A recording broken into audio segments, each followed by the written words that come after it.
It's that time again. It's that time again. Trash talking with the OldHeads. You know what it is. I'm your host, Dante. Greg C. What's happening, bro? Not much, man. Over here swinging and banging. Just got off work. Hey, Getting ready to do what I gotta do to bust y'all dudes' heads up on this podcast, you like need I to do each and need to every be week. worried about LSU busting Alabama head. No excuses. Play like the Tide, baby. Let's go. JW, what it do, bro? How you week, bro? Man, it just seemed like this was a long week. We on this Zoom because I was trying to get over something. Came in and now it seemed like it's trying to go out. Happy about that. But Yes, sir. it's back in here on the grind trying to get these sports Hey, man, topics out, these sports ideas out. I got my Hey, you coaching know cap. how it is at our age, bro. Soon as somebody start coughing, bro, hell no. I got my Hell coaching cap on today. But you know how we do it over here. Why play like a champion when you can be a champion? You know they got cream and stuff for that for what you got going on, man. But next time, just wrap it up, dog. Just wrap it up. They got ointments for that.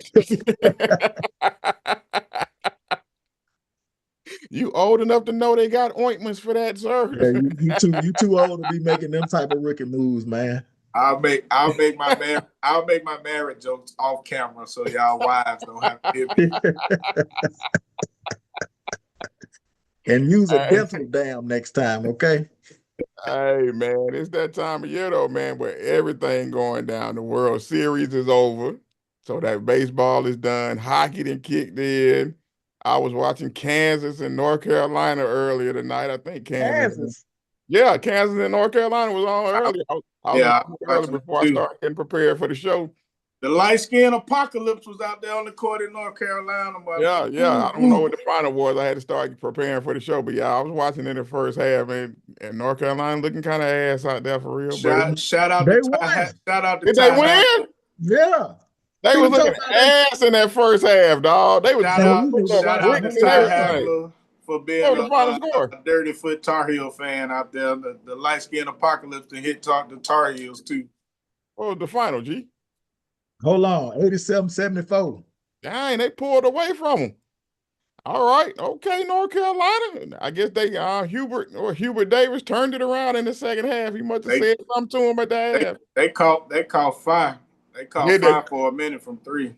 Okay, all right, because I know early on neither one of them could hit nothing. But we got a lot to get to, man. Let's get to it, fellas. Y'all know what it was Tuesday, the first CFP. Go ahead, G. You know what to do. Before I'll go any further, y'all know what y'all supposed to do. Smash that like and subscribe button. Trash talking with the old heads on YouTube. Also, always join the Facebook group. Trash talking with the old heads. We'd be happy to have you on the Facebook group where we talk shit, talk sports all day long, every day, all day. Well, when we're not working, you know how I go. Now let's get to it. Soldier Boy. Yeah, they know Soldier Boy already. I ain't got to introduce him every week. They know who he is. They see him over there. You know what I'm saying? He protect this house. That's Soldier Boy, if y'all didn't know. Let's get to these college football rankings, though. Tuesday. The initial ranking, we all know, in the grand scheme of things, it doesn't really matter for real. But based on what they said and what the chairman said after the first ranking, G, any issues, any thoughts on what he said? Because I know the part I saw, he was kind of like, look like this committee going with eye test. That's what he kept saying, the eye test, you know what I'm saying? And I don't know how I feel about that, you know what I'm saying? So to the people that don't know, there's you have your CFP rankings, and then you also have to include all the conference champions. So you get 4 of the major conferences, the ACC, right, the Big 12, the SEC, and the Big 10. All 4 of those champions get an automatic bid. And then the 5th conference is a group of 5. So you got the Sun Belt, you got the Mountain West, you got the American, and you have those are all the conferences. American, Sun Belt. I was finna say Conference USA, but they changed that to the American and the Mountain West. Right. So one of those teams out of those conferences get 1 spot. So what I didn't see, or I must have missed it, I didn't see them rank it in that order or in that manner. The good thing about the college football playoffs this year is that the conference champions don't get the automatic bye. So they just they take the top 4 teams based on the rankings over the course of the year once they finish that, and then you just place them in order in ranking, and then if the top 12 if one of the teams in the group of 5 in the top 12 is out of the top 12, then guess what has to happen? Somebody got to move out. So with that being said, there are no ACC teams in the top 12 that's ranked currently. There are no group of 5 teams in the top 12, not even in the top 25 ranked currently. So there ain't no snubs going on. It's just some teams that on the cusp of that cut line that won't make it. Right. And depending on how the rest of the season go, it could be a number of teams, starting at Alabama or Texas A&M if the season goes south. Any team in the SEC, from Alabama to Georgia, I think Texas A&M is probably in the strongest position. Alabama's second strongest position because they don't have an SEC loss at the time. But Georgia, Ole Miss, Texas, and Oklahoma are definitely in the mix, depending on how the season goes. Now we can project and see and say that if everything stands pat as is, you definitely gonna see Oklahoma take that L. And one of either BYU or Texas Tech will be heading toward that last 12th spot, depending on what happens this weekend. We'll talk more about that. But ain't no snubs right now. Everything is in line and in place to be what it is. Notre Dame, unfortunately, they gonna get in if they anywhere near being okay with their record, and they only got 2 losses. So ain't no snubs going Are you on. I'm bringing me right not into for me. it? We might as well stay right there since you brought them up, G. Notre Dame, man. Like a great job explaining the whole system to everybody for those that don't understand it or whatever. But you can't explain to me why Notre Dame up that high, dog. It's not explainable based on looking at that schedule. It's not explainable why Notre Dame would be ranked up there. You're giving them props For for good losses. losing the only games on their schedule. You know what I'm saying? So you getting props for losing to Miami, losing to Texas A&M, not just losing to Texas A&M. I get it. The Miami one at Miami, okay, not terrible. Okay, at Miami to start the season, 27-24, not terrible. You know what I'm saying? But then to back that up with a loss at home to Texas A&M, why should I give you credit for that? Because now, again, this is what the guy said, the committee guy said, the chairman said, because of the eye test and how they played since. Yeah, because they played Purdue, Arkansas, Boise State, NC State, and USC, and Boston College. Of course they look better now. You know what I'm saying? Make it make sense, dog. You know what I'm saying? It just doesn't make sense why Notre Dame would be ranked this high at this point. I'm gonna tell You you. I'm lost gonna the tell you only why games though. on your schedule. I'm gonna tell you why though, because when you look at outside of Texas and Oklahoma, who also don't have really a lot of solid wins, USC still has a solid win. Now, the only saving grace that we'll have for avoiding the Notre Dame nightmare, and I'm sorry, Golden Domers, but we don't believe you. Right.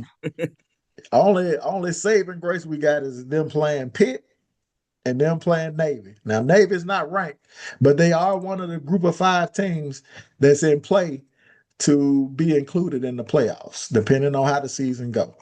So I hear you, but at the same time, we already know it's Notre Dame, man. When they got their USC win, and then you start to see some stumblage coming out of Texas and Oklahoma, and then when you put that up against Miami losing, see Miami fell back, Vanderbilt fell back, Tennessee fell back. If it wasn't for all those three teams, Georgia Tech fell back. There was 4 teams that fell back that allowed Notre Dame to get into this first iteration of the ranking.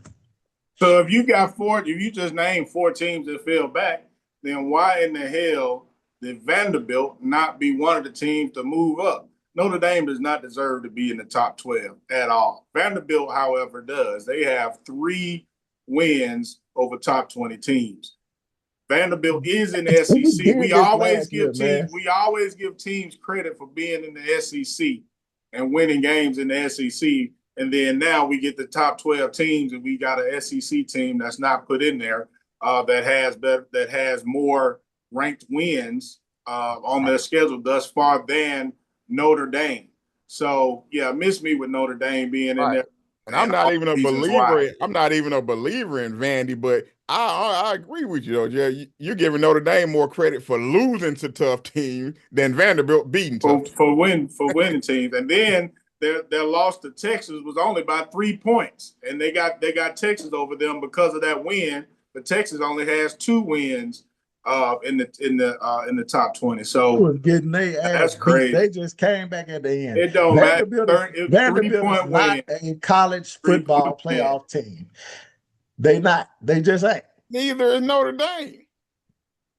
They Notre Dame. They got name recognition. You already know what it is. Craziness, man. It's wild. If you played Notre Dame and Vanderbilt right now, I bet you put money on Notre Dame. No. Again, there were 4 teams that lost. Spend on the spread. Spend on the. Then on top of that, you got Virginia and Louisville who don't have but 1 loss. So you still, like I said, you got an ACC team that still got to get in, and you got a group of 5 teams. So Vanderbilt gonna lose. They're gonna lose to Tennessee. They probably lose to Auburn.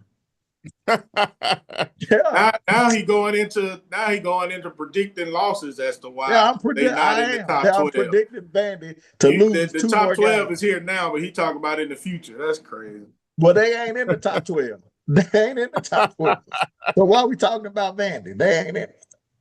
Yeah, but man, like I say, it don't really matter this early in the process. But the only reason I keep harping on Notre Dame is because basically, I don't see how they gonna get knocked out. Because like you said, BYU, Texas Tech, we're gonna get into that in a second. They gotta play. You know what I'm saying? These other teams still have people to play on their schedules. I think they trying to lock Notre Dame in because they want Notre Dame in the tournament, dog. I really do, because they're not gonna lose any of these games on their schedule. They're gonna be 13-2 or whatever it is, 12-2, whatever it is. However many games they have left, 11-2, whatever it is. That's gonna be their record because they're not gonna lose. They're not gonna lose any of these games that they got left on their schedule. So they looking for a way to ensure that they get Notre Dame in.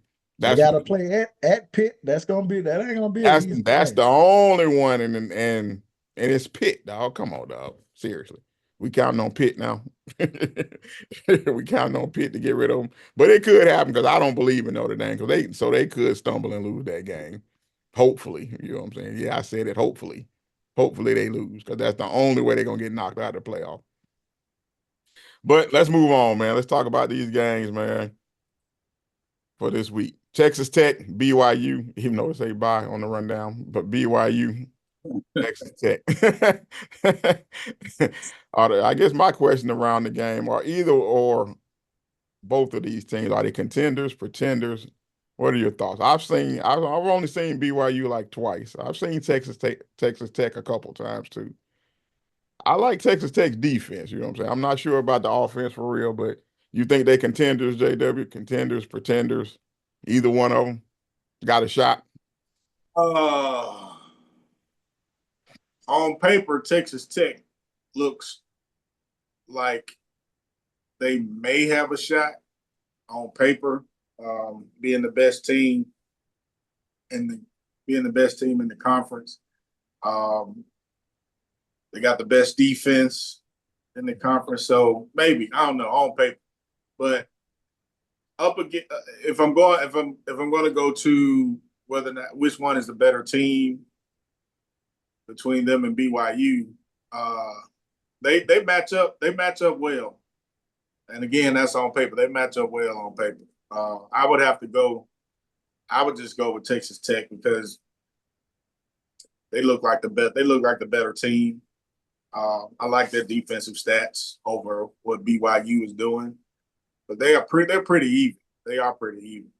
Whether or not they stick and stay, I don't know. If I was going to give one of these teams a shot to stay, I would go Texas Tech.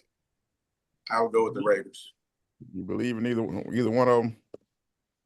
And I say believe in an ability to make the playoff and make a run. Man, it's the Big 12. So, I mean, until you see them play competition outside of their own conference, it's hard to make that prediction. It's hard to be like, oh, I can see Texas Tech upsetting somebody. Because we saw last year SMU look formidable throughout the entire season.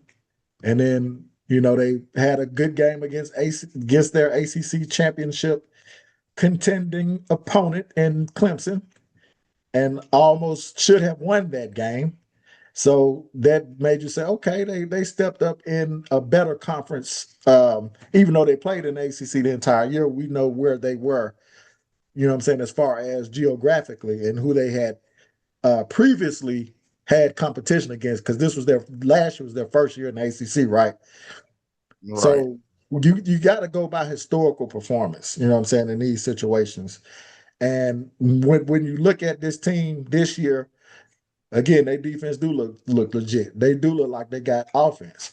They've been beating some teams, beating some previously good teams. I was impressed with the Oklahoma State shutout, 42-9.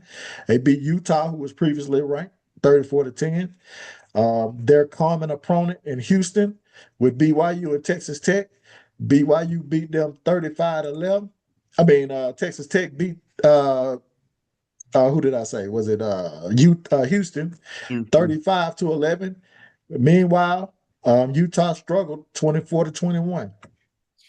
BYU struggled 24-21. So when I look at the two teams, and then I look at who they played, I see Colorado struggle. BYU struggled to beat Colorado, same 24-21. Colorado looks like they are ass. We should have had Deion Sanders prime time as trash on the table. But and the way they've been playing seriously, they look horrible. No quarterback. Don't look like they look rudderless out there. They look rudderless. But let's get back to Texas Tech and BYU. Texas Tech does look like a team that is dominant in that conference, or the best team in that conference. I got Texas Tech at home. Can they sustain it when they go into playoff mode? I don't think so. I don't believe. I have to see. You got to show me, and they're gonna be formidable for the first quarter, maybe part of the second quarter, but the talent and the depth is probably gonna show its face. The experience playing tougher teams, playing more balanced teams, is gonna show its face in the second half of whatever game they play in that first round, and they're not gonna be able to sustain it. Yeah, to me, it's matchup based as far as that goes. Whoever they get, it just depends on who they catch in the first round. Who the draw is, right? Yeah, who you draw in that first round. But as far as being real contenders, they're both pretenders to me. Now, I'm with Jared. I give Texas Tech more props because they do play defense. I've seen a couple of their games. They play sound defense. You know what I'm saying? So they're always going to have a shot if you play defense the way that they play defense. But as far as either one of these teams being one that I'm like, oh, look out for them, they could win a national title. Nah, I don't see it. SMU was a good comparison. Gee, that was a good. So here's where, like, if you do a playoff predictor, like what they have as possible matchups, they got Texas Tech versus Oregon. Do you see them beating Oregon? No, but that's one of the matches where I think, because I'm not a believer in Oregon. I think it's a good yeah, game. I think that's one they could keep close. You know what I'm saying? Yeah. Longer than just a half. That one I think they keep close. You know what I'm saying? Yeah, they could keep that game close. I think that Oregon will probably beat them, but I think that for 4 quarters they could probably keep that close. 3.5 quarters they can keep that one close. That Indiana game though. Yeah, we think that it would be a close game because that their line are still the same, right? They pretty much got locked up, and if Texas Tech defense is able to stand like it is right now, they Yeah, that's why I say Awesome. it's matchup dependent for me. You know what I'm saying? Who do they play and where? You're not they run into Ohio State or somebody, then they'll probably get beat down pretty good. Run to Indiana again, yeah, they'll get beat down again. But Oregon, some of these middle of the road teams, Notre Dame, you know what I'm saying? Somebody like that, then yeah, I think they can win that game. You know what I'm saying? But we'll see, man. We'll see. Let's bring it back down our way. Down Tuscaloosa. south. LSU, of course, fired Brian Kelly. He out of there. So I guess the question is, will that give LSU a boost or will they come in flat and get rolled, G?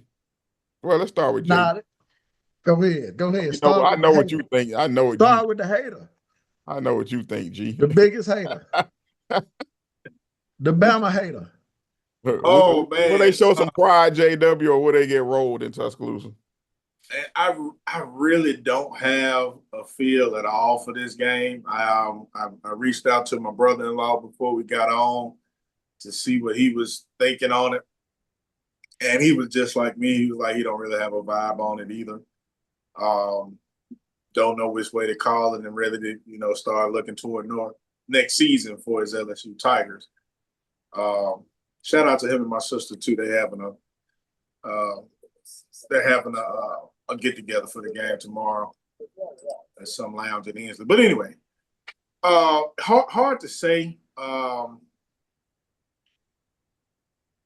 LSU and Alabama, both of them are struggling to run the football. Neither one of them have a run game at all. Both of them heavily dependent upon their quarterbacks and receiving core. Alabama has been playing the better football of the two. I'm still not buying the Heisman hype for this quarterback in Alabama at all, but they are playing the best football of the two teams.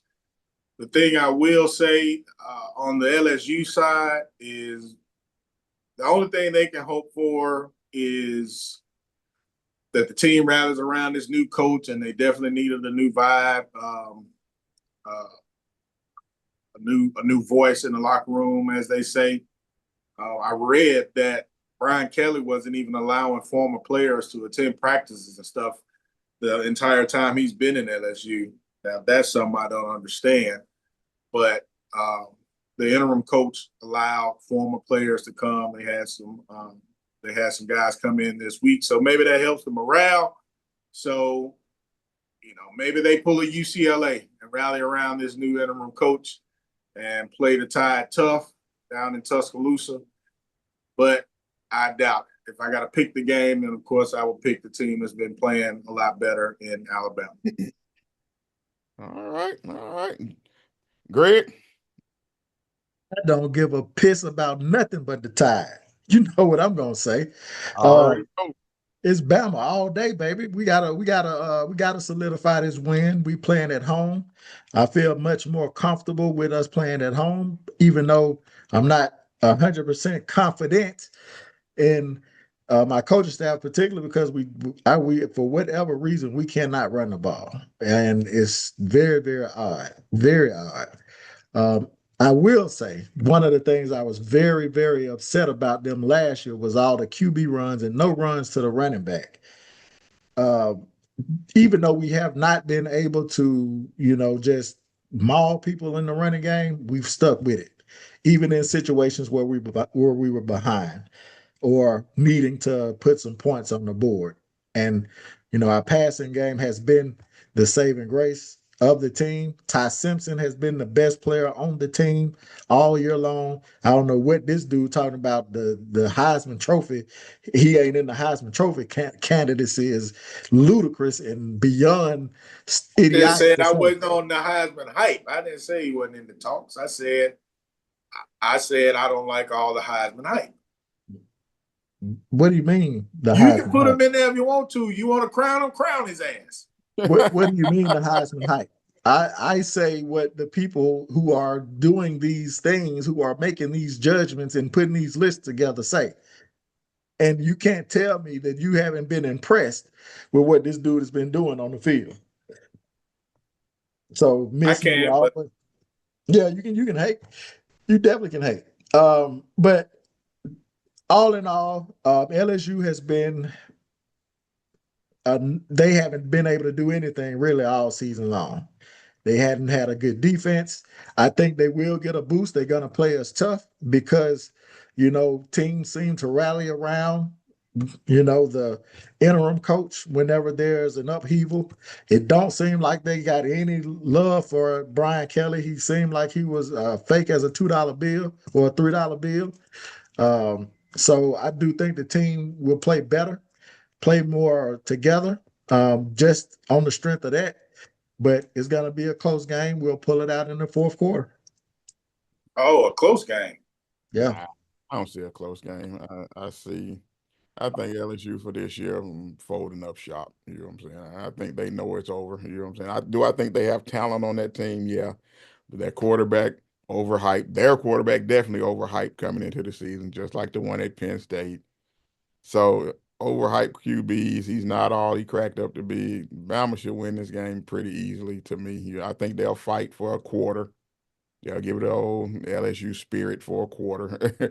Then after that, they'll lay down just like they've been doing. Yeah, I don't see it. I'm with you, G. I don't think they cared about Brian Kelly at all. I don't think they even liked him for real. You know what I'm saying? But they definitely didn't play hard for him most of the time. So after that Clemson game, I don't know what happened. Well, I do know what happened. The QB is not who everybody thought he was. As far as y'all QB, solid. You know what I'm saying?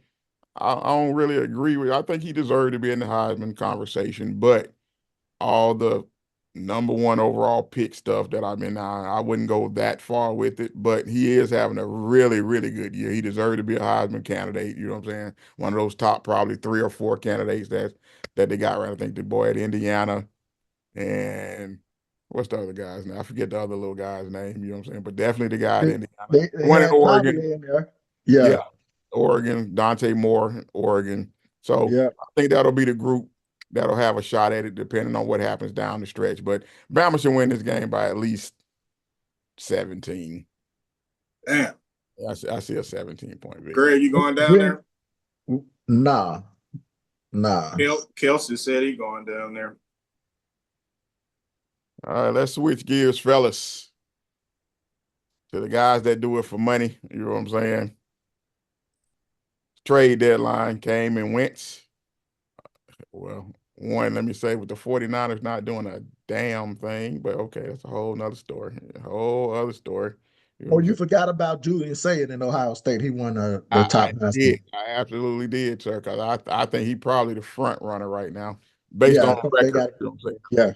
Yeah. Him. I always go him, the guy at Indiana, Ty Simpson, and then the boy at Oregon.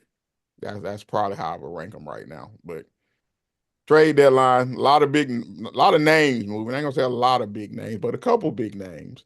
Sauce Gardner, 2 first-round picks. Wow, which was shocking.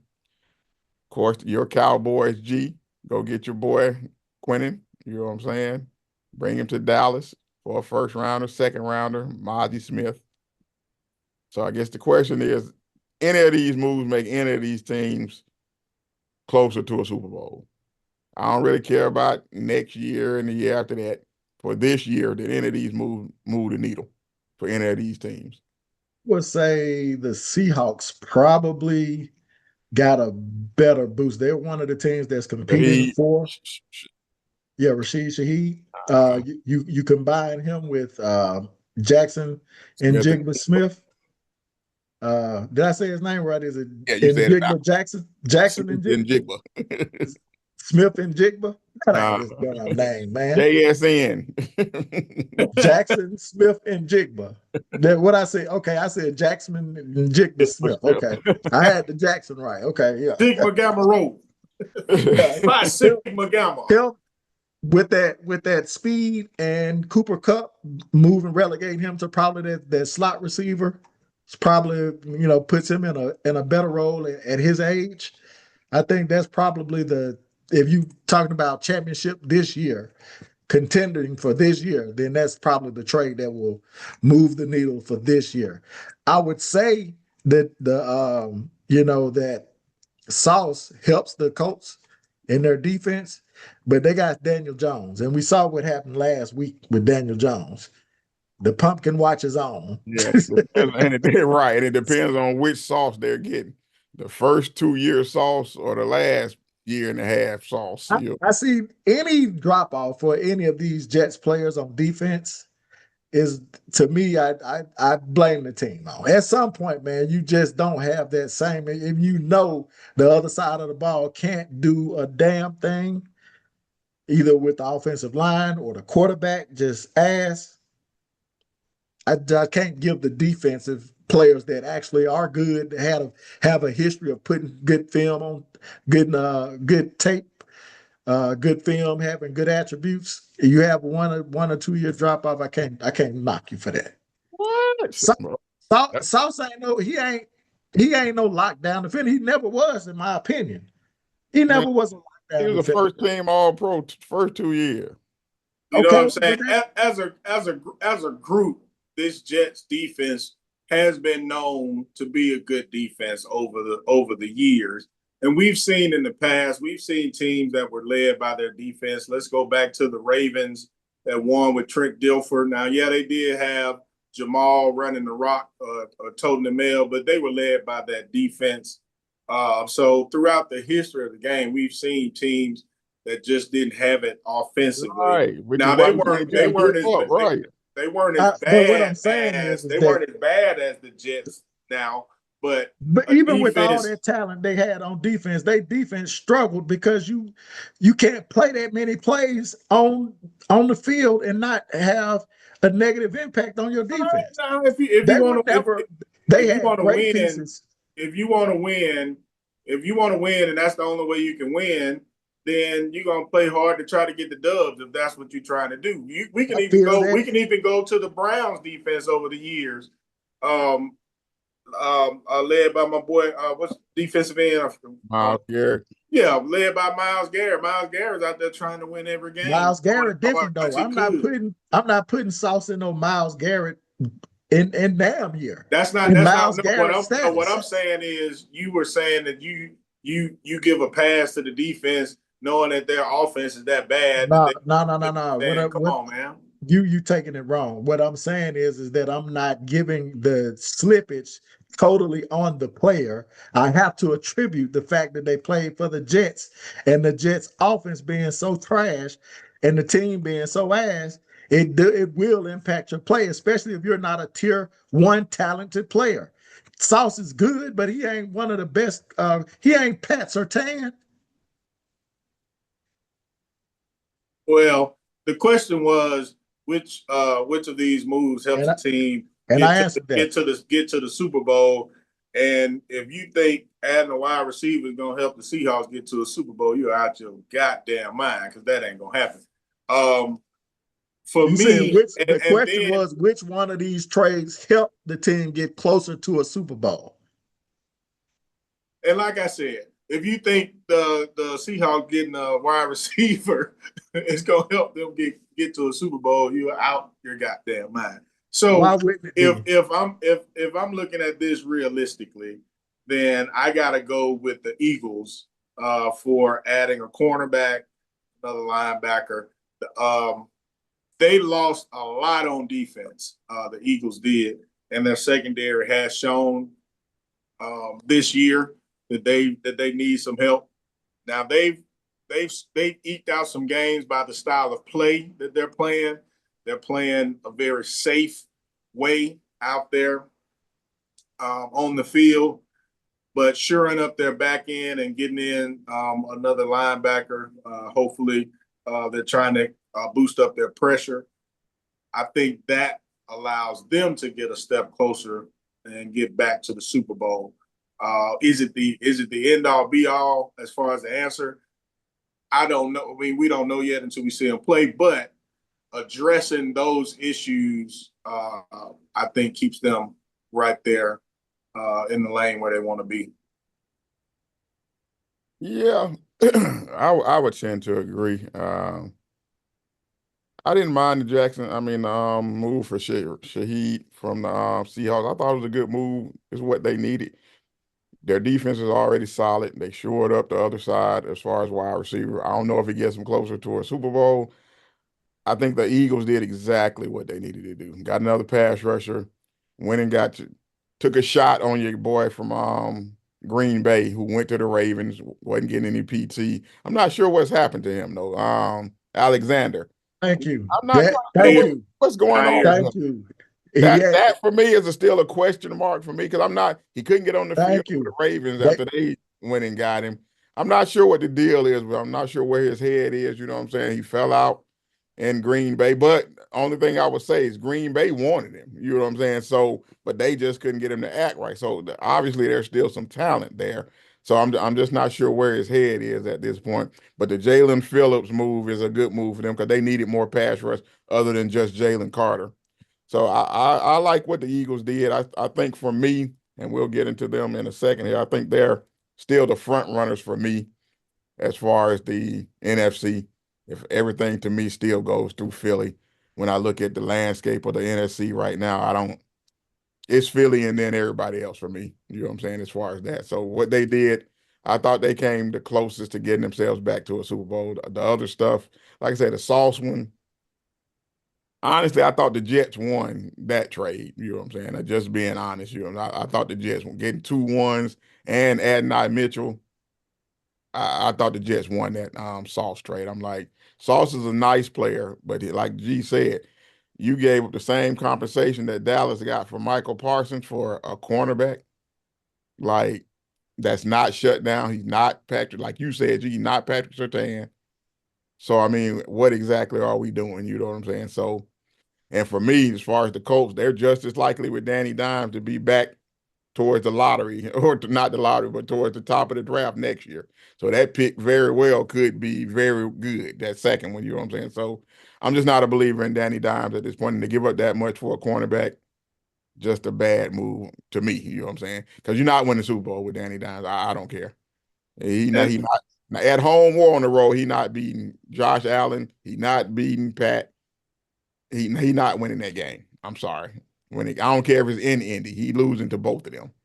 And the last thing I want to say on on Greg's Seattle choice is, I mean, the closer you get to the Super Bowl, or once you get to the pressure in the playoffs, we already know what's going to happen at quarterback for them. So, the how are thing they with a step Seattle closer? though is they are not pass dependent. They got a great running game, and a pretty good defense.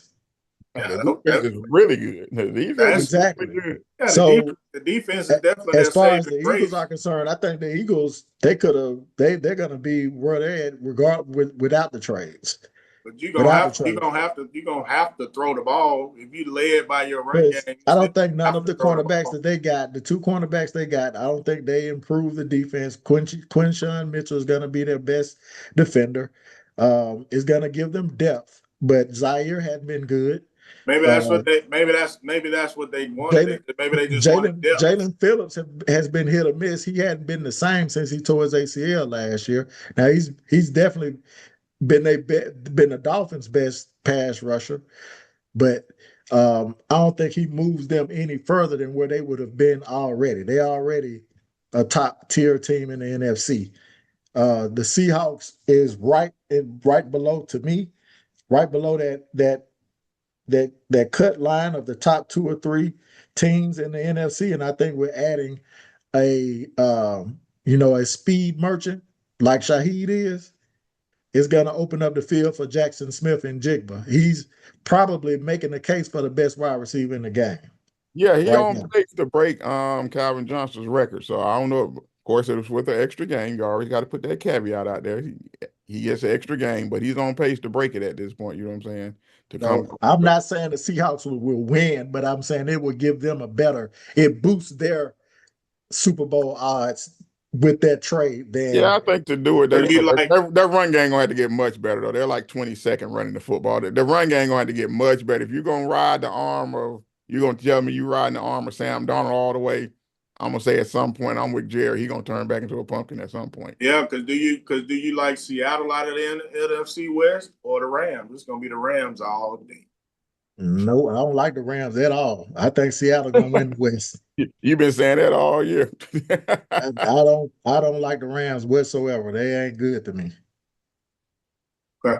If you only beat the Ravens 17-6 without fucking Lamar Jackson, and their defense was struggling at the time, you ain't a good team.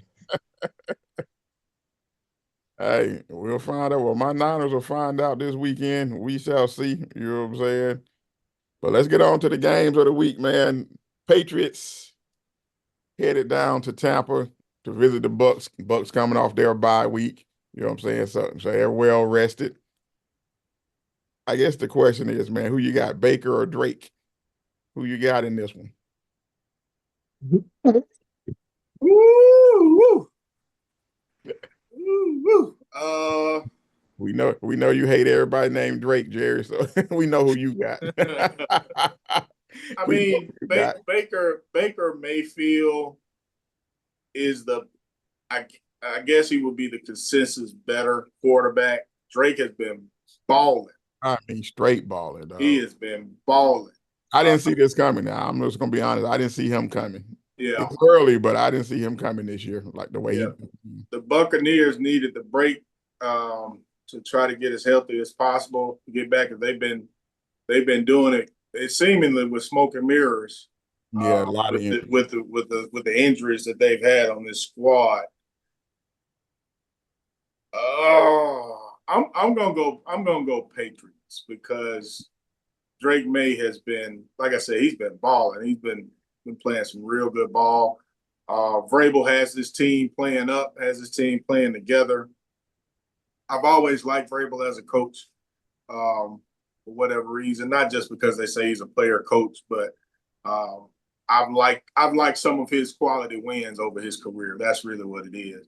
And I'm thinking this will be another one of those signature wins under his belt. So I'm gonna go Patriots. I'm gonna go with Drake. That definitely would be a big game for them. It would be big. Yeah. Gee, you agree? Jump man. Them boys up to something. They just spent 2 or 3 weeks out the country. Give me Drake, man. Hey, before you go, no, go ahead. I'll wait till you finish. Go ahead. Hey, I gotta go with the Pats, man. I like Mike Vrabel as a coach. You knew he was gonna turn his team around. You just needed to see if he was gonna have a quarterback, and he been balling. Drake been balling. I think it's gonna be a tight game playing in Tampa. I think the Pats gonna pull it out though. Yeah, I'm probably gonna have to make it 3 for 3 because I looked at the injury report earlier. Hassan Reddick is Bucky's out. still out. Yeah, Bucky Irvin still out. Chris Godwin still out. Mike Evans still out. Luke Gedeke, the offensive tackle, is on injury reserve. They looking like the 49ers out there. You know what I'm saying? So, I mean, at this point, man, if they looking like the 49ers, then they gonna win, baby, because we out here getting dubs, baby, with all hey, they've been getting victories even with it, man. I think I like the fact they coming off the bye. I normally like good teams coming off the bye, you know what I'm saying? But in this case, I think they're facing a hot team that's also a good team. You know what I'm saying? So with a quarterback, like you said, Jerry, that's playing very, very well. Yeah, I find it hard to pick against the Pats in this situation too. You know what I'm saying? I think they pull it out. I think I'm with G. Close game. I can see it being 24-21. Close game, you know what I'm saying? But I got to go with the Pats. So I'm starting to believe in that Pats team a little bit. I think they're a weapon short of being a real Super Bowl contender, but they are going to make some people sweat, and they could end up with that #1 seed for real. Speaking of Drake, G, this is what I wanted to say. Have y'all watched the documentary, The Magic City documentary? I saw part of it. I ain't watch it all. I saw part of it. Oh, okay. Well, when you watch that release of that first episode, when they do the single shots and people giving their comments on the happenings or whatever. When you hear Drake speak on, you're gonna be like, man, this dude's so out of place. Oh my God, he's so out of place on there. He does not fit. He is fake as phony as a $2 bill on there. He does not fit. You're gonna be like, why in the hell is he on this documentary? Watch. Wait till he's here when he sees it. He executive produced it. Listen, he does not fit. Every time when he speaks, he the executive producer on there? I have no idea. I think he is. I think I remember seeing that. When you hear him speak, you're like, man, why is this dude over here? This dude don't fit at all. Dominique Wilkins, shout out to Dominique. Dominique Wilkins on there, of course, T.I., blah, blah. Out there name dropping. But yeah, Drake, he doesn't fit on that doc at all. Got to check it out, man. Rams and the Niners. Who you got? Who want to start? Rams and the Niners. Who you got, Jerry? I mean, you know who I got. I'm going bang bang all day. But this is the team. This is one of the teams that plays us tough. Them and the Cardinals, they play us tough all the time. It's usually a good game. We're so banged up, man. We out here on a wing and a prayer for the rest of this season. But I'm gonna stick with my guys. The Rams have some issues. QB does seem. I've been watching him over this season, and it does seem like it takes him the first half to warm up. So maybe that back thing, I've been saying that all year, that maybe that back thing is real with him. He really starts to turn it up in the second half in the games that I've seen. So hopefully it takes him the whole first half again to get warmed up, and we've been able to put the pressure on him and get maybe a touchdown lead and play it close to win the game. But I gotta go with my Niners, no doubt. Kicking game with the Rams is suffering. They don't have a kicker, so if we keep it close and they need a field goal, I like our chances. All right. G, you agree?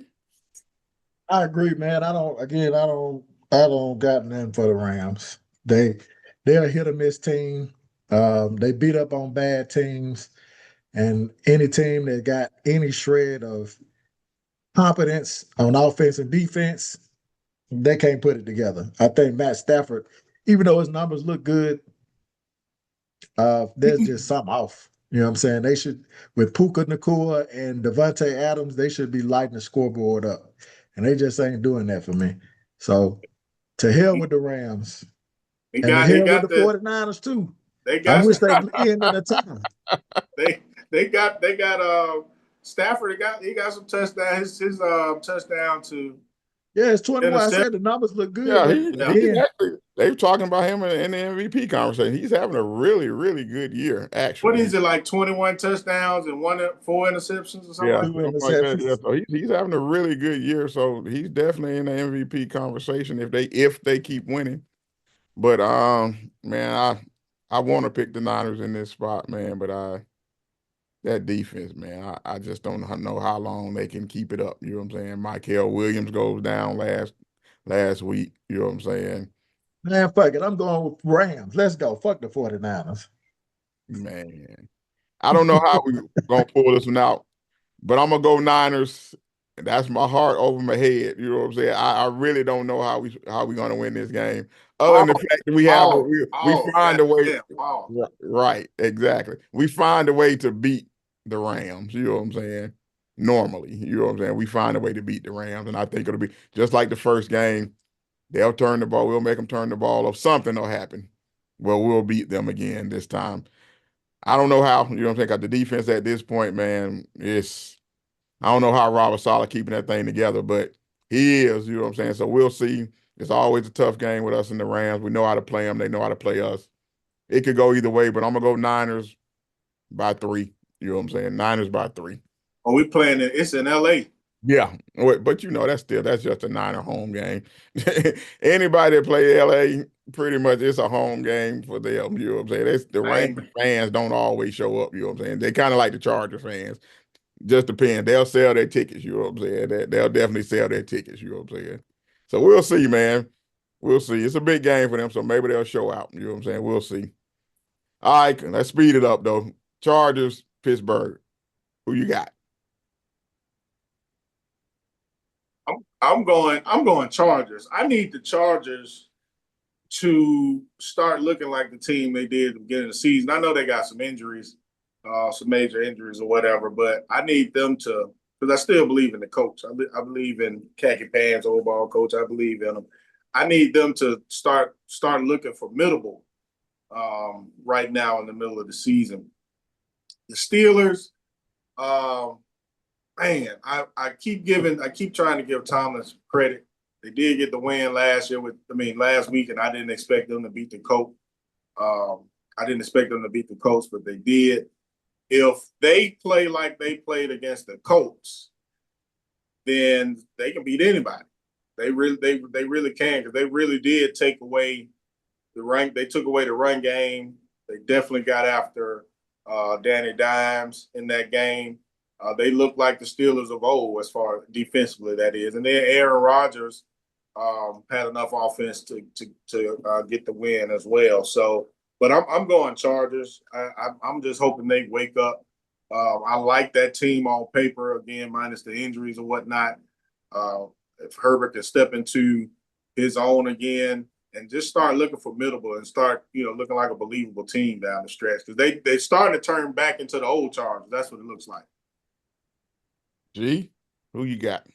I got the Chargers in this game.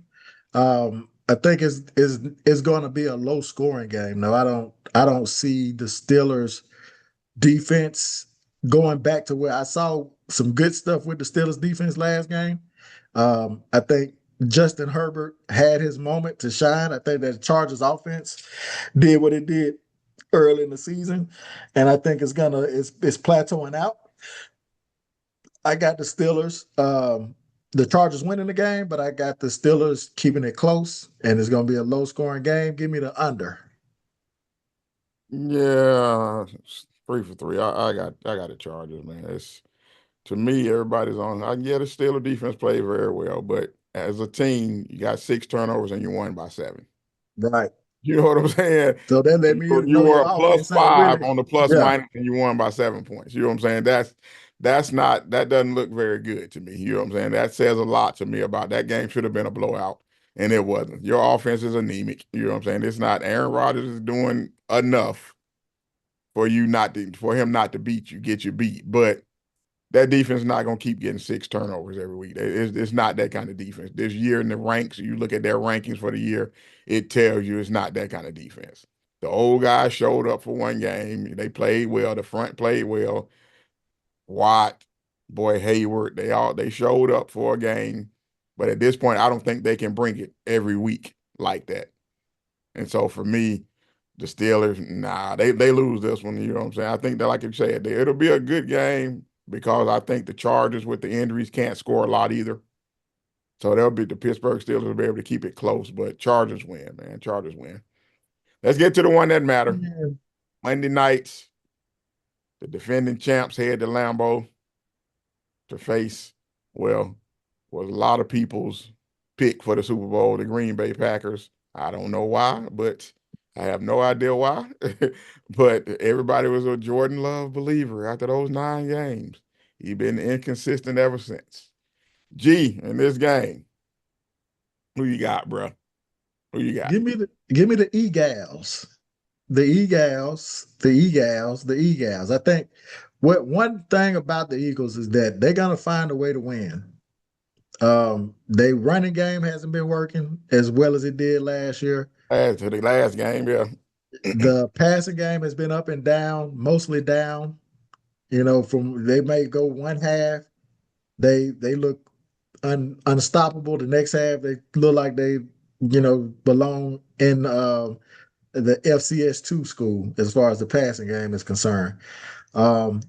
Dealing with AJ Brown and his emotions, could split a locker room, and for whatever reason, it's not.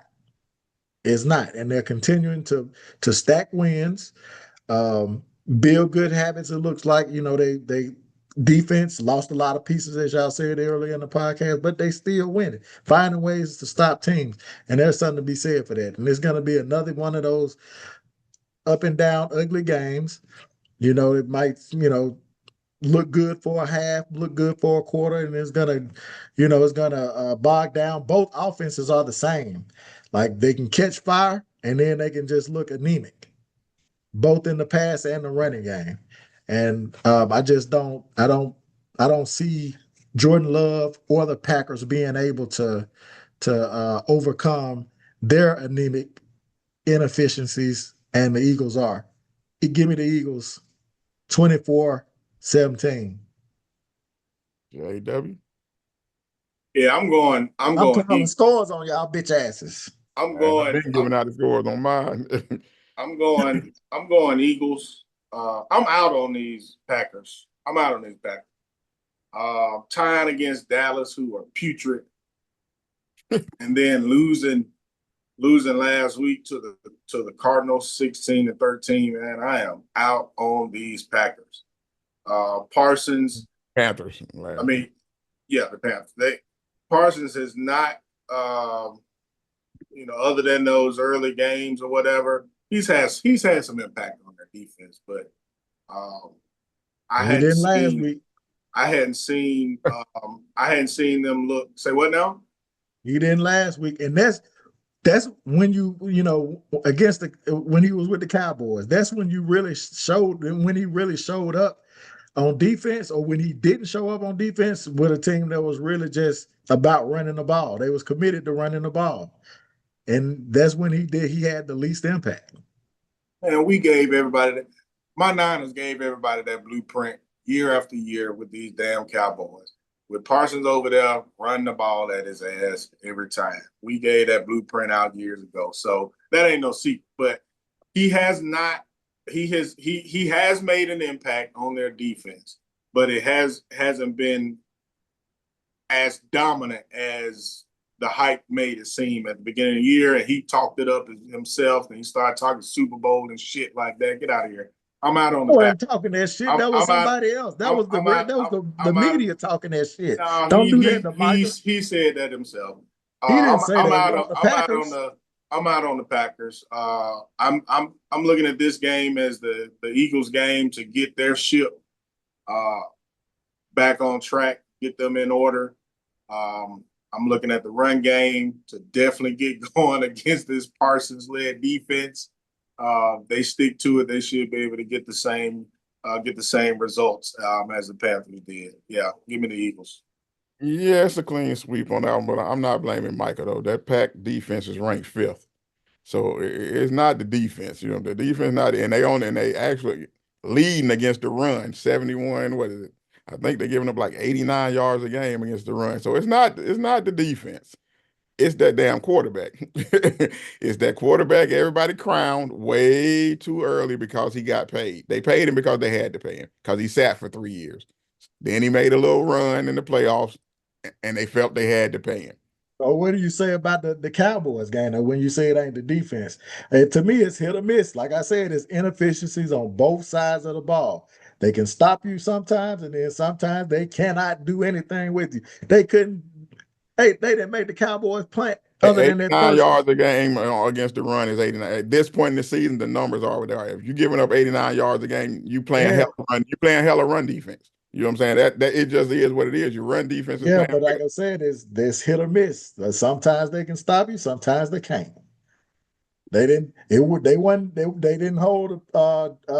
Dowdle to no 80-some yards. They didn't do that. But shit, who the hell has?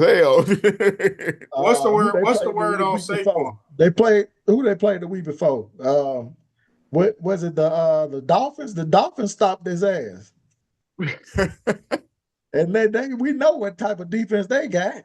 But my thing is, I think that team goes as that QB goes. When he plays well, they win games, man. When he doesn't, he's just inconsistent at this point. He's not what everybody he's not elite, which is what everybody wants him to be at this point. And he's not that. You know what I'm saying? He's just not that yet. He may end up being there. I don't know.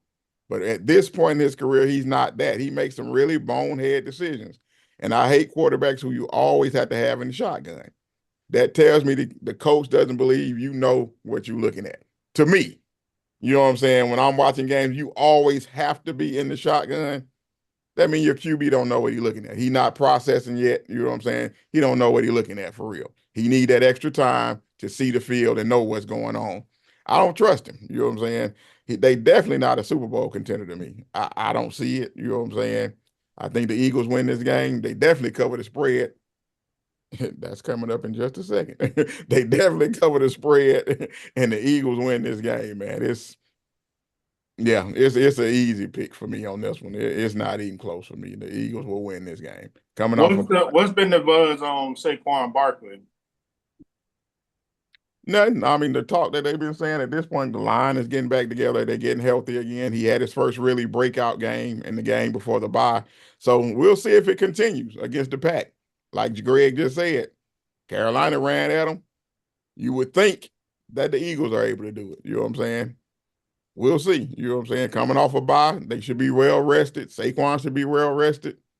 That's why I think the Eagles roll in this game, man. I really do. I think they roll in this one. But we'll see. You know what I'm saying? We shall see.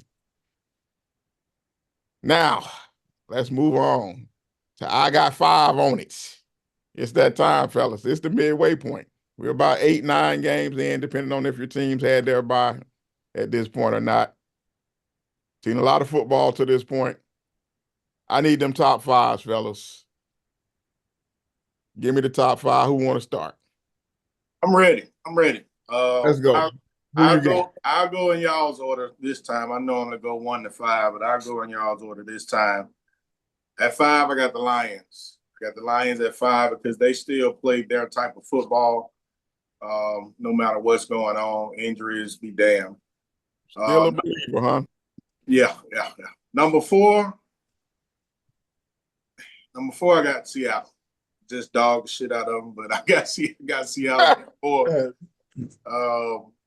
3, I got the team that Greg don't believe in. I got the Rams at 3. Damn. Who you got at 2? The 49ers? Number 2, I got the Eagles. And number 1, I got the Bills. Yeah, for the second time, I do not have the Chiefs on my top 5 because they cannot run the ball. That ain't the one that's shocking to me. You don't have the Patriots? Nope. Oh, come on. I mean, hold on, man. You got that youth. So that youth basically, is what you up. wanted to do was just go against what I said. When I said that the Rashid Shaheed helps the Seattle Seahawks get closer to being a Super Bowl. You think I was over here putting my 5 together as you was talking about that? My 5 was put together yesterday, dog. No, I'm talking about what I said about Rashid Shaheed. What about it? Never mind. You don't get it. You don't get it. You basically waylaid my argument now, like I was just like I was totally off base by saying Rashid Shaheed doesn't help the question was, do these moves help them get closer to a Super Bowl? Yes. The Seahawks are playing. The Seahawks and the Patriots are playing well right now. The Seahawks are led by their defense, which is why I have them 4th. All right, my turn. So my 5 goes like this, and again, I'm gonna have to borrow a line from Nick Wright. This is not the standings. This is not the standings. I mean, his ass still finna put the damn Chiefs in here. At 5, I got the Patriots. At 5, I got the Patriots. At 4, I got the Detroit Lions. This boy is not going to have the Seahawks on his list, but go ahead. At 3, I have the Kansas City Chiefs. They got Patrick Mahomes. You already know what it is. At 2, can you pay my bills? Can you pay my telephone bills? Can you pay my automobiles? They still playing like they are ready to rock and roll and make another run. At the Chiefs. Defense played much better against the Chiefs. Yeah. They showed up. They took a little slump. You know what I'm saying? You know how the Bills do. They'll look like world beaters in September. In October, they slump out. And then they back up on that roller coaster ride. That's what they do. And at number 1, I have the EAGLES Gals. No, I don't have the Seahawks in my top 5. Okay. But they closer to a Super Bowl. I get it. I said the trade helps them get closer to a Super Bowl. I get it. Out of all the teams that made trades, that's what I said. And I said I get it.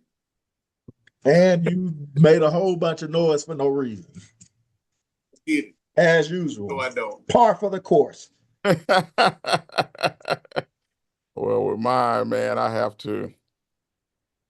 believe in experience, and I believe in dudes who've done it already. You know what I'm saying? Who've done it before and proven themselves in the playoff moments, which is why the Seahawks are not on mine either. Neither are the Colts. Right.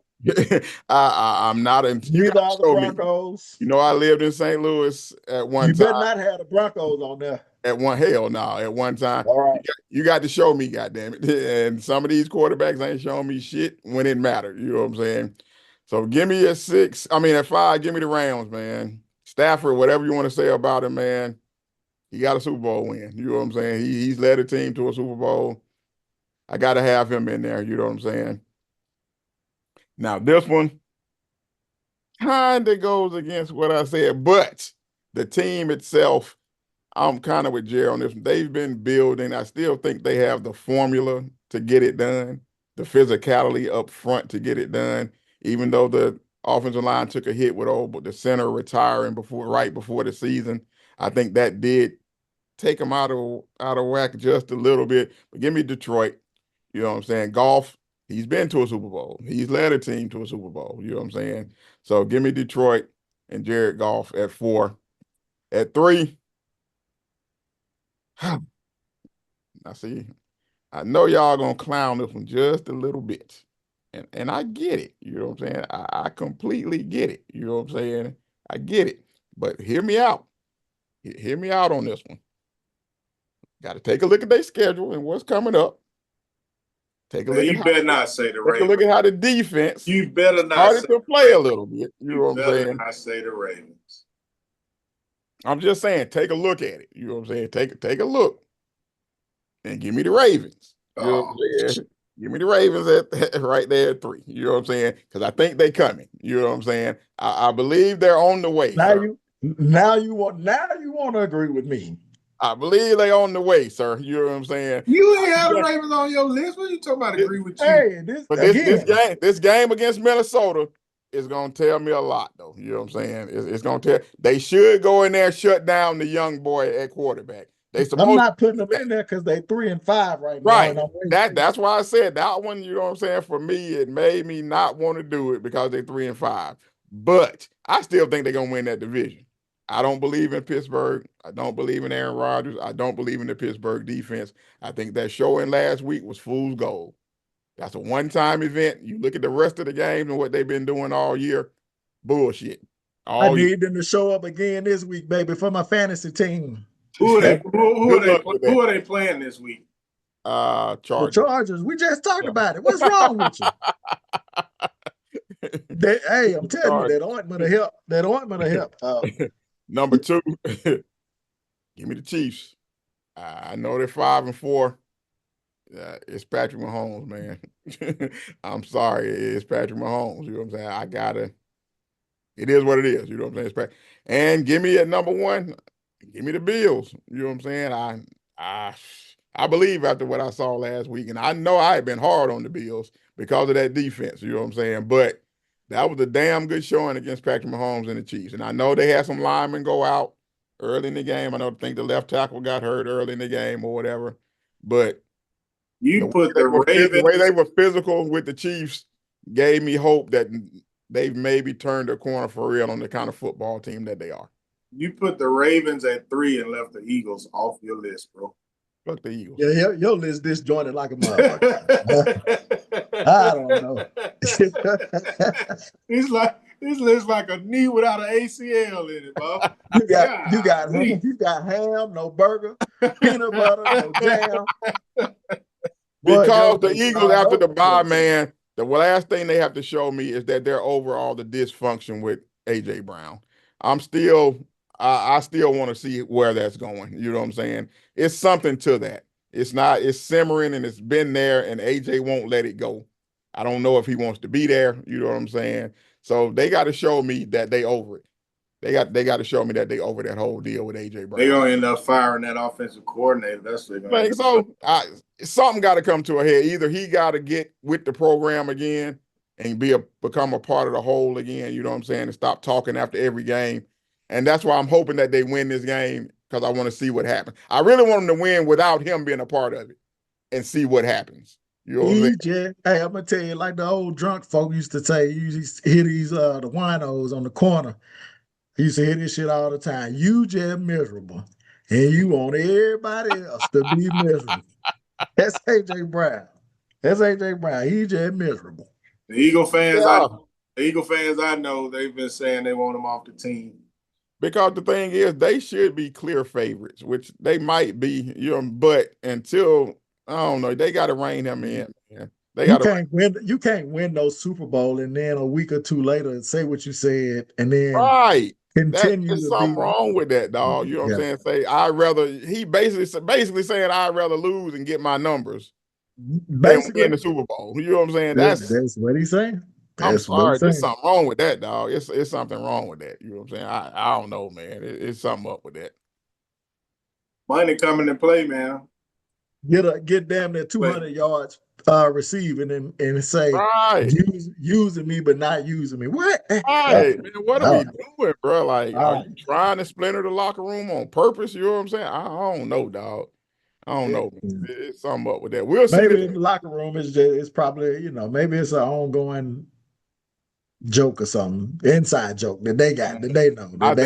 What if things go bad? What if things go bad Monday night and they lose?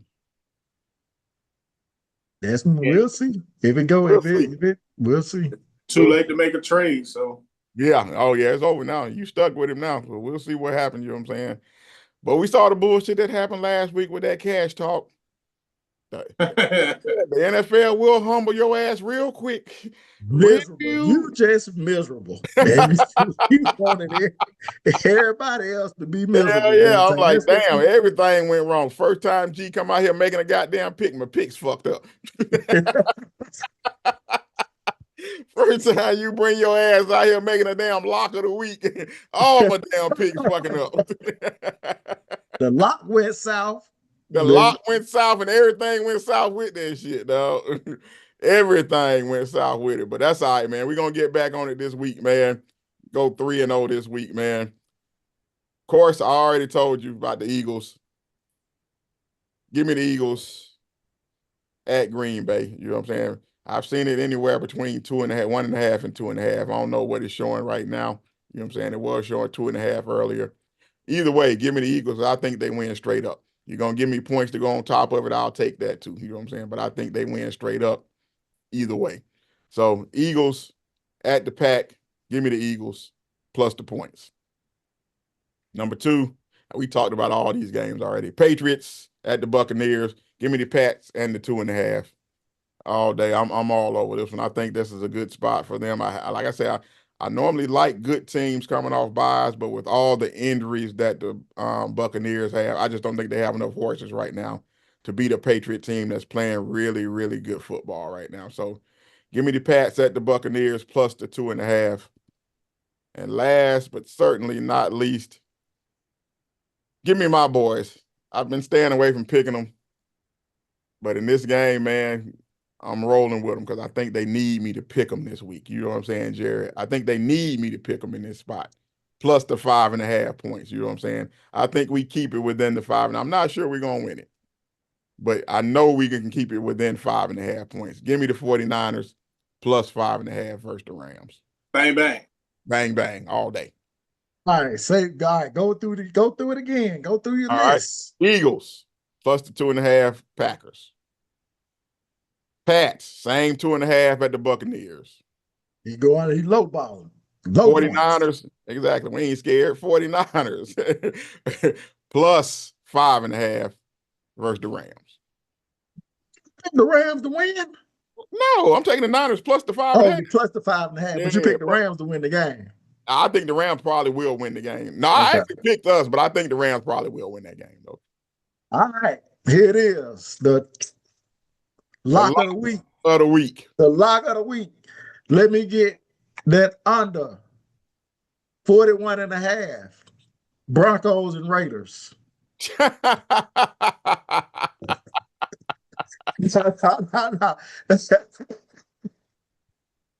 That's a lock for sure, God. That's a damn show lock. That should they could have played. No. They could have played 3 games. You might have won. Now let me get the lock of the week. We going on the under 50.5. Bills Dolphins. They ain't getting 50.5 points. The Dolphins gonna score. I mean the Bills gonna score, but the Dolphins ain't. All right, so lock of the week. Under 50.5. Bills Dolphins. Let's get it. Got to get in the win column this week, dog. Got to get in the win column. We're going 4-0. We got to make up. We got to rebound for last week. Got to, dog. That shit was awful, dog. That shit was awful. Still sitting above 70% for the year, though. Still excellent. So we'll bounce back this week. But let's move on to this. Win them all, Kev. Got to lose sometime. Move on. That's from the Devil's Advocate. The Devil's Advocate. You ever seen that movie? Great movie to watch. Well, I guess it's not the 4K card, kind of off topic before we get to the NBA, but camera's still on. Oh, you filming it? I just turned it on without the 4K just to see if it was. Yeah, it is. Yeah. Oh, without the 4K. We got to go 4K, baby. Yeah, you got the fan running. Yeah. I just wanted to see if it would stay on the whole time. So yeah. Still on, so we looking good. We're regular recording. We'll see how the 4K impacts it, but yeah, we good to go with that one though. All right, let's move on to the NBA and your boy in Memphis, man. What the hell going on with your boy, man? I mean, got benched, got suspended. Didn't take it very. I know I saw his little comments the day after, whatever. Basically, got to ask the coach, whatever. You know what I'm saying? That whole deal, but so. What I read was he was upset about this. I guess they doing these damn analytics. You know what I'm saying? Saying players are efficient if they play only a certain amount of minutes per game. And I think he had been averaging about 29, 30 minutes a game or whatever. Felt he wasn't getting his rhythm, couldn't get his rhythm in that amount of time or whatever. So he was upset about it or whatever. So I guess the question is who right in this situation? Whoever want to go first, man. We'll let you go. I watched the game. I watched that game that, caused the suspension.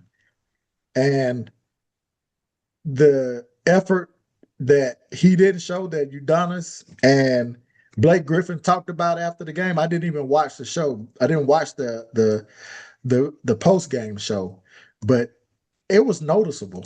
It was noticeable. The Lakers took control of the game early.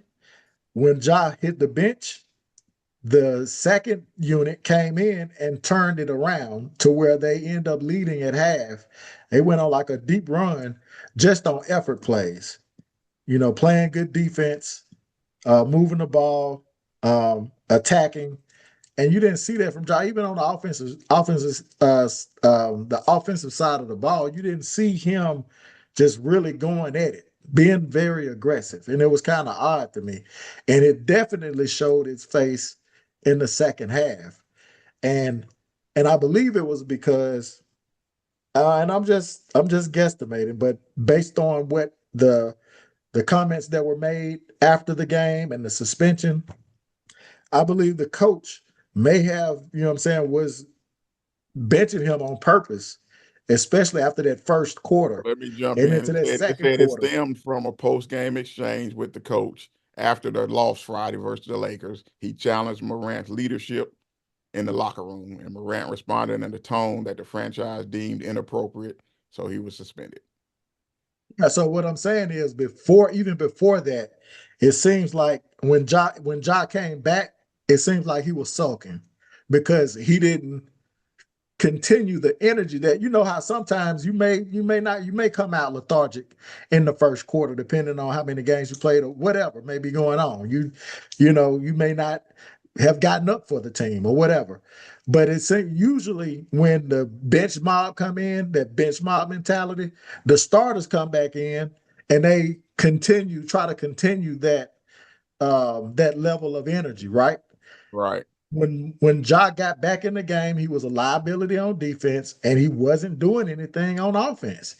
And so when he put the bench unit back in the second half, he left his ass on the bench. So to me, that says the coach, maybe he didn't say nothing to him during the game, but he intentionally made a decision not to give Ja that many more minutes. Man, what we're watching is a pattern of rebelliousness by Ja. His whole NBA career so far, he's shown to be defiant and rebellious. Let's go back to something as simple as he came in skin and bones. Well, he's still skin and bones right now. He's not putting the time in the gym to get stronger and strength train. We can see that year in and year out. Let's go to the gun incident in the club, right? Took some heat for that, took some suspension. What did he do? Another gun situation. Rebellious. Suspended, out for the season. When he comes back, the closer they get to the playoffs, and he's getting just when you think he's through the flack of the gun situation, what is he doing? He's doing the gun signs celebration, doing the gun sign celebration. They get on him on that. What does he do? He goes to throwing grenades. They don't like the guns. I'm gonna pretend to throw grenades in the game. Maybe see if they like that. All of this is rebelliousness. Now we're at this part of his career this season. He showed rebellious. Him not giving effort is again showing rebellion against this particular coach for calling him out on his effort. Oh, well, I'm gonna show you. I ain't gonna do shit. So it's time. In my opinion, it's past time. I would have traded this dude as soon as that second gun incident happened. I would have sent him out of there. He has succumbed to the vibes or the culture, and we're talking about the negative part of Memphis. If you want to go with that hood mentality or whatever you want to call it, he has succumbed to that. And if that's your choice, okay, that's fine. That's your choice. But you're going to have to go somewhere else to do it because we're trying to get back on a path of winning. A great talent. He does have great talent. He has not maximized his skill level yet. He's not improved his shooting. His defense is still atrocious. Yeah, he's an athletic freak. And he can get the fans out of the seats, but it's time. They need to trade. They need to trade him and move on. I guess their best avenue for that would be to maybe try to finish the season strong and get to see if they can get him to at least play harder. But that's we don't know. But if you try to trade him now, then his value is low. So I'm saying maybe give it the season and try to move him. But it's just time, man. Ja's just been a complete knucklehead the whole time he's been there. So it's just time for him to go. Yeah, there was a report the other day that I read said they asked a bunch of front office people. Nobody want to touch him right now. You know what I'm saying? He basically has no value in the league right now. It's a sad situation for a dude, for me, who looked like he could be the face of the league a few years ago. You know what I'm saying? To fall that far to this point, you know what I'm saying, where you're not even playing hard anymore. You're saying you don't have love for the game like you did before, and all these things in the interview that I saw. It's just a sad situation, man, for a dude who was every night highlight, looked like for like 2, 3 years. You know what I'm saying? Every night, job was doing something. You know what I'm saying? That made us think, okay, he might be one of those dudes in the next crop. He looked like one of those dudes that's gonna wash out, you know what I'm saying, sitting on, you know what I'm saying, keep getting paid or whatever, but be a lesser and lesser version of himself as time goes on. To me, you know what I'm saying? I don't know about his work ethic, so I don't want to speak on it, you know what I'm saying? I don't know what he does in the off season or whatnot, but the thing You is can see his work ethic in his games court, played. He don't play. and the He's fact that your always on 3-point field. shooting percentage this year is down to 14%. Your Exactly. overall field goal percentage is 38%, I think I saw. All of that speaks to work ethic. Oh, it's like, damn, Ja. And then they showed I was looking at a graph the other day they were showing on ESPN, his percentage of attacking the rim has just gone way down. So it looks like maybe the injuries have played a little part now where you don't go to the rim as much or whatever. So I don't know, man. I wouldn't want him as my point. But there are some teams who I think if he was available should probably take a shot. You know what I'm saying? Like who? I wouldn't trade a whole lot. No, I'm not saying. I'm saying if you can get him on the low, a team like let's say Houston, it might be worth a shot. That Houston team not winning nothing without a point guard. I'm sorry. And maybe you can try to rein him in a little bit. They need some kind of point guard in Houston. Miami could use him. There are some teams who could use Ja Morant if you can get his head back on right now. So I'm not going to just say the man, he got talent. You know what I'm saying? You don't just lose all your talent overnight like that. You know what I'm saying? There are some teams who could use Ja Morant. But like you said, Jerry, do you trade him when his value is so low right now? You know what I'm saying? Is it even worth exploring trading him when you, like Greg just said, you're not going to get nothing for him? So is it worth it to try to trade him at this point? If he's gonna be a malcontent the whole time. One more game incident and bench him or get rid of him. If he does one more thing, then it's a wrap. You just got to go ahead and make the move and save your locker room. And the other thing is this is a that we're not talking about is that this is a this coach is bringing a European style of play over to this team, and there's really not a good history of that working in the league. You may have one or two teams that adopt that European style of play, and it works. The whole plan 10 to 12 people all the time, and a certain I don't know. Right. We'll see, but I don't know, man. That may be a bridge too far for me, dog. Yeah. Ja got to get his head on straight, man. For anybody to take a chance on him, for him to even get another big contract, he got to get his head on straight, man. I don't know. The stuff he's doing is self-inflicted. Right. It's self-inflicted, totally within your wheelhouse to control. Right. It seemed like you putting yourself in these situations. If you didn't like what the coach was saying, go evaluate and go look at the tape, man. You could see it in the game. It was clear. Like he had no impact on offense or defense that game.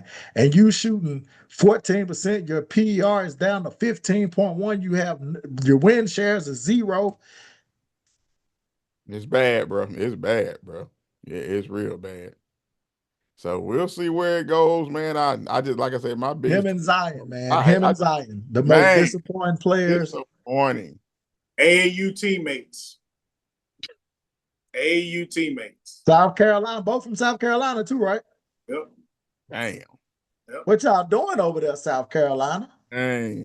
On the field, on the court, and off the court. Both of them making bonehead decisions. On and off the court. Won't get into Zion's bonehead bull, but yeah, just on and off the court. No decision making, bro. Which leads us to the taking out the trash for this week, bro. Oh no, hold on. I almost forgot your boy. Hold on. We gotta get into that. Hold on. We'll take out the trash in a minute. Your boy Russ. His comments maybe could have been trash, but let's go and talk about Russ. He basically the greatest guard rebounder ever. And his claim that he's the greatest guard rebounder ever. And saying, look at the numbers. You know what I'm saying? So we can all look at the numbers, you know what I'm saying? But based on your eye test, is Russ the greatest guard rebounder ever? This is one of those things, just like when Cat said he was the greatest big shooter ever after winning the 3-point contest. After winning the 3-point contest. Why? Why, man? Why? Why are we out here professing that we are the greatest at something and we're still playing? Why are we doing it? I just don't understand this generation's player. Is he?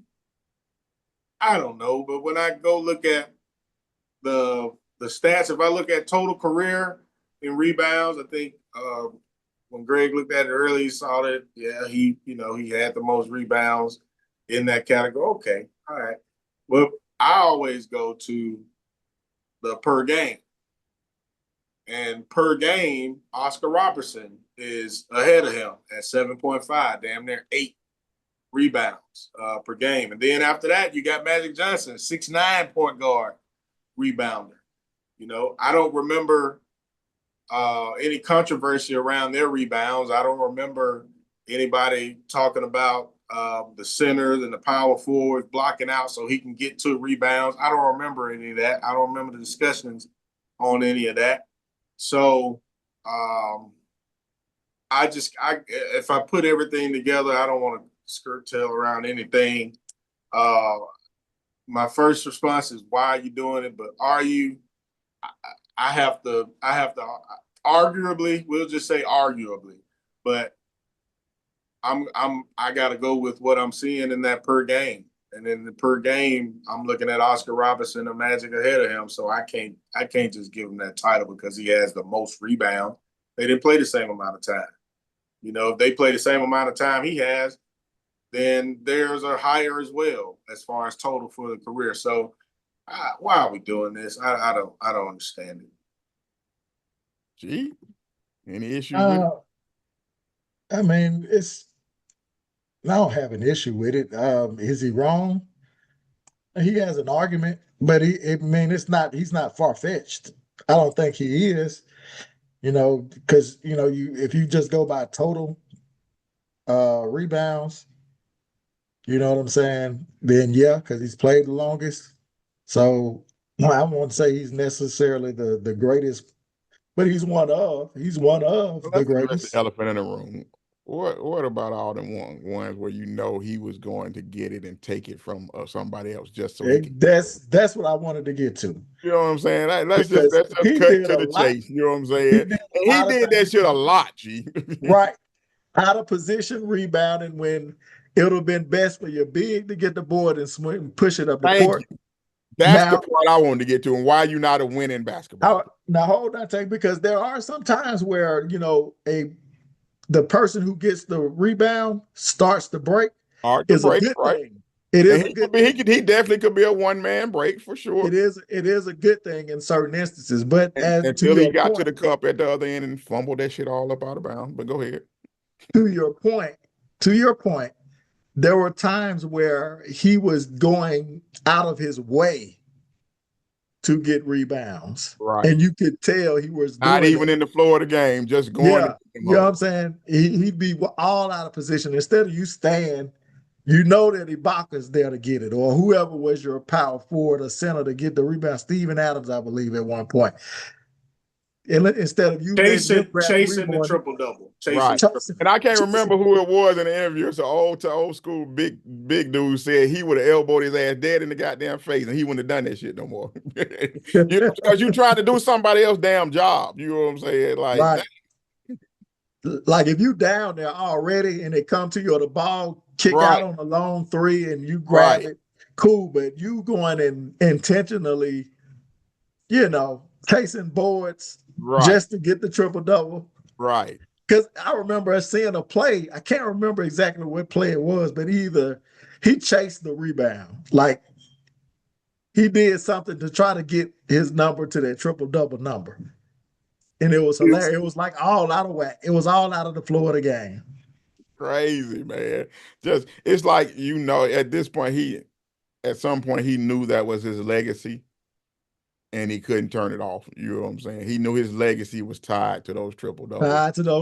And he couldn't turn it off. You know what I'm saying? So that for me, I mean, again, statistically, he may be. You can't argue with the statistics. If they say he has more than anybody else, he has more than anybody else. Whatever, that's whatever.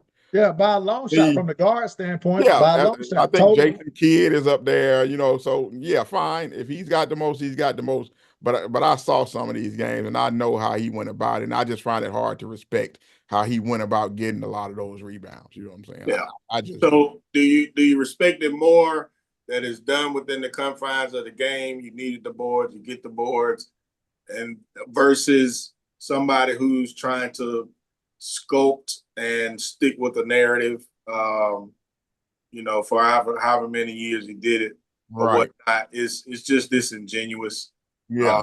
But a lot of times your big was right there, and your big just had to just get out the way. Just go ahead, bro. You know what I'm saying? Just go ahead, bro. You know what I'm saying? Like that to me was just that was kind of embarrassing to watch it. You know what I'm saying? Well, you got the big right here about to grab the rebound, you come swooping in, and the big just like, okay, whatever, dude. You know what I'm saying? Go ahead, dude. Yeah, when your numbers become more or mean more to you than wins and losses, and I have a problem with that. When you're just like his style of play in my opinion, on speed, was an impediment to them getting back to a championship level team or a finals competing type team. So yeah, I don't understand it. But he's an off character cat. That's he's been that way his whole career. Yeah. This I mean, you have to respect right the fact he comes to play hard every night. I respect that about him. You know what I'm saying? He shows up to work to play every night. I do, because I don't want to sound like I'm, just banging on Russ, but well, Paul, that sounds a little crazy, but yeah, big Paul. You know what I'm saying? But you know what I'm saying? It's one of those things where it's hard to respect part of it. You know what I'm saying? I don't know. I know y'all were arguing about his top 75 earlier. I didn't say nothing because he right in there to me. 75 to 100. You know what I'm saying? In there somewhere. He in there. Yeah, but I guess for me, if you got AD in there, hell, he got to be in there. I guess See, that's the thing. AD, you got Dame Lillard in there. Shit. Yeah, Dame in there. Get AD out there. So hold on, man. You got Dame solidly in there, but AD out, a champion. I definitely AD out. I would get AD out. I need James Harden out. Need some of them dudes from the 50s and 60s out. Yeah, they out. Bill Walton, get out of there. Yeah, I got a couple of cats. Robert Parrish, get out of there. There's a few cats in there that I've always said shouldn't have been in the top 50. Come on, man. Man, hold on. Never because of them titles, kind of like Bill Russell. Say what now? Parrish in there because of them titles, kind of like Parrish ain't never been the best player on no team ever. He ain't never been the best player on the team. AD been one of the best players on the team. I don't think Parrish AD was 1B on the championship team. Parrish might so what you got to say about AD? You can't take AD out the top 75. He's one of the best players. He definitely better than Dame leaving before you AD. Can miss me with Mr. Glass. You can miss me with all of them. I don't think Dame should be in there either. You know what I'm saying? But Dame definitely leaving before AD. Dame raised the franchise to what? To the finals. To what? To mediocrity? to the conference. I mean, he led a team to the conference finals. That means something. Did he win? Anyway, man, let's take this trash out, man. That's a trash take right there. Lead Dame in, but take AD out. Okay. Yeah, we need to make you trash of the week. You need to take out your trash. Running over to Dubai, trying to avoid being arrested, but they got his ass and extradited his ass back. Antonio Brown. What's going on with your boy, man? Your boy, man, he needs some help, dog. He on crack. He on crack. I mean, serious question. Do you think he got an issue, or is this just a character flaw? You know what I'm saying? Or do you think he got a real issue, man? He has a character flaw and he has an issue, mental issue.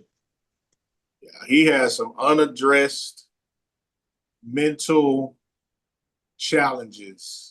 And I believe he's had them his entire life. I think I've seen the story on his upbringing and how he came up. you mix that in with the mental illness issue in the Black community and how we rarely address it in the right way and take care of ourselves in that manner. Mix it with the access to wealth, and you get a dangerous cocktail. And it's finally shown itself in the worst case scenario where he is actually, went out of his way to take a gun from his security to fire upon someone at a public event. Come on, man. That's incredible. That's like what's Master P's brother that's locked up for doing that at a club? The guy that was married to Monica. What's his name? Anyway, whatever. I remember seeing that video of him leaving the club and then sticking his head back in the door with a pistol and firing inside the entrance of a club. That's crazy to me. And now we have Antonio Brown succumbing to those same demons and firing. He's going to prison. He's going to be locked up, and we're not going to see AD. We're not going to see Antonio AB. We're not going to see Antonio Brown for a long time. Yeah. And he left the country. Yeah, he out of there. Second degree attempted murder charge. He gonna do it. He gonna do at least 10 years, 10, 15 years. He gonna at least do 10 to 15 years in a prison. He's been on this path for a long time. Potential Hall of Famer to this, dog, that quickly. Yeah.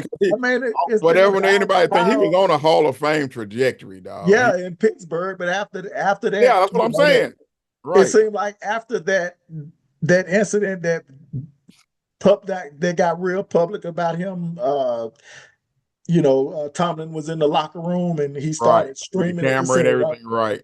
It seemed like ever since then, it has been nothing but negative stuff, happening with this dude. And, I don't wish ill on anybody, but, some of the stuff you are doing, it's self-inflicted again. It's, what I'm saying? And then you don't have no remorse for some of the Not some of it, G. All of it. Not some of it, all of it.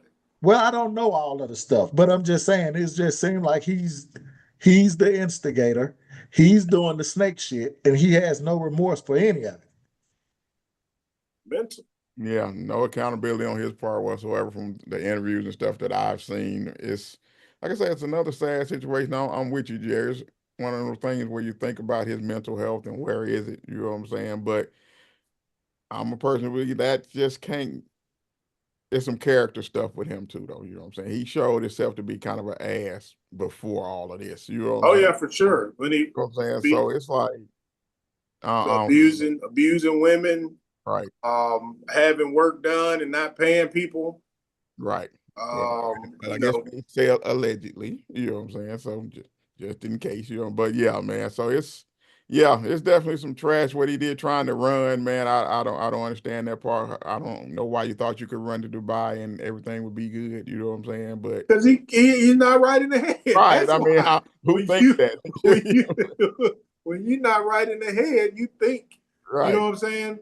That's not one of the places you can go. They're not gonna get me. You know what I'm saying? They can't get me. I just leave the country for a while and all blow over. And you just shot a dude in the neck. Come on, man. Right, an attempted murder charge, blowing over. Like, stop it, dog. No, stop it. But before we get out of here, man, we definitely got to give RIP to Marshawn Kneeland, Dallas Cowboy defensive end, who passed away. Was it Thursday? Was it Thursday or Wednesday? Thursday. So definitely. That was Wednesday. Wednesday. RIP to him. Prayers for his family, friends. Definitely a tragic situation.